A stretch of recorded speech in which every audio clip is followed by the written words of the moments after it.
Look closely at this painting. At first glance, it appears to show a familiar story. A city has fallen. Smoke rises above shattered walls. Soldiers move through the streets. Bodies lie among the ruins. Another battle has been won. Another empire has been lost. Yet the artist is trying to show us something else, something hidden among the destruction, a detail so small that most viewers never notice it. And yet that detail completely changes the meaning of the painting, because this is not really a painting about how Constantinople fell. It is a painting about what survived. To understand why, we must first understand what we are actually looking at. At first glance, the painting seems straightforward. It is a painting of victory. The conqueror dominates the composition. Mehmed stands above the city, elevated over the destruction below him. Your eye is drawn to him immediately. He is calm, composed, almost detached from the chaos that surrounds him. Most victory paintings want you to admire the victor. They guide your attention toward his triumph and keep it there. This painting does something different. It gives Mehmed the center of the stage, but then slowly begins to pull your attention away from him. Your eye starts to wander through the wreckage. The painting becomes less about conquest and more about what conquest leaves behind. And that raises an important question. If this is a painting of victory, why does it feel so full of loss?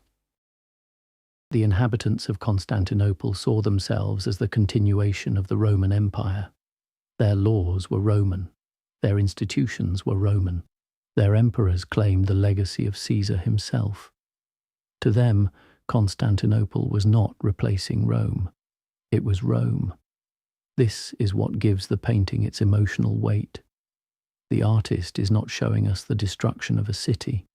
He is showing us the end of a world. For more than 1,000 years, Constantinople stood at the center of Eastern Christianity, and towering above everything stood Hagia Sophia, one of the most extraordinary churches ever built. To many Christians, Constantinople seemed eternal. Countless enemies appeared throughout the centuries, yet Constantinople endured. Generation after generation grew up believing that these walls would always stand. The painting understands that belief, and then it quietly destroys it. The very structures that once symbolized permanence now remind us of impermanence. This is one of the painting's deepest themes. Human beings naturally assume that the world around them will continue indefinitely. We know empires rise and fall, but we rarely imagine ourselves living through such a moment. The citizens of Constantinople were no different. They knew the stories of fallen kingdoms. They knew the fate of ancient civilizations. Yet few could truly imagine a world without Constantinople. History, however, has a habit of humbling even the strongest civilizations. The artist captures that uncomfortable truth beautifully. Even the smoke contributes to the feeling. Look carefully at how it hangs above the city. The smoke is not merely there to indicate battle. It functions almost like a funeral veil. The city seems to be fading before our eyes, not simply conquered, vanishing. However, the most remarkable aspect of the entire painting is not the conqueror, nor the banners, nor even the bodies that cover the ground. It is the figure almost hidden in the upper corner.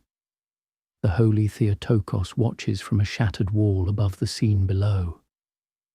Beneath her lie the dead defenders of Constantinople, their armor scattered among the stones. Horses collapse beside their riders. Faces disappear into the rubble. The city that once called her its protector is breathing its final breaths. Yet the artist does not paint her turning away. He places her above the destruction, as though she is witnessing every fallen soldier, every grieving survivor, every life reduced to a silent shape on the ground. She cannot stop what has happened. The city has already fallen. But while empires are overthrown and men vanish into history, her gaze remains fixed upon the scene below. It is as if the painting is asking a disturbing question.